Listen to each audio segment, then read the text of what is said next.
Hello everyone. तो हम आज बात करने वाले हैं खेसारी लाल यादव जी और शिल्पी राज का एक बहुत ही बेहतरीन सॉन्ग के बारे में, जिसका पोस्टर आ चुका है और फुल वीडियो सॉन्ग का रिलीज डेट भी आ चुका है।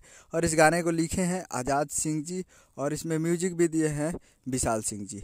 और इस गाने को गाए हैं खेसारी लाल यादव जी और शिल्पी राज जी, जो कि आपको स्क्रीन कवर दिखाई दे रहा है। जिस सॉन्ग का टाइटल रखा गया है एगो बात बताई, जिसका टाइटल है एगो बात बताई। और वीडियो में है खेसारी लाल यादव जी और रानी एक्ट्रेस जी, फिट में है रानी एक्ट्रेस जी। और ये फुल वीडियो सॉन्ग एक नया चैनल से आने वाला है। जी हाँ, एक नया चैनल से आने वाला है और ये ग्लोबल म्यूजिक से एग्रीमेंट के साथ में ये चैनल से आने वाला है। और ये full video song release in on 9/1/2024 को एट 6:30 AM पे फुल वीडियो सॉन्ग को रिलीज़ किया जाएगा।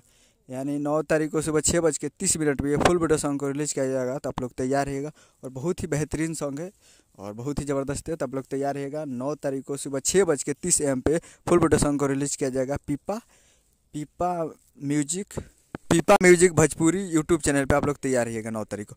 उम्मीद करूँगा वीडियो अच्छा लगा तो चैनल को सब्सक्राइब लगा सके ताकि इसे खेसारी लाल यादव जी के लेटेस्ट मिलता है। मिलते हैं अगले वीडियो में, तब तक ले जय हिंद, जय भोजपुरी।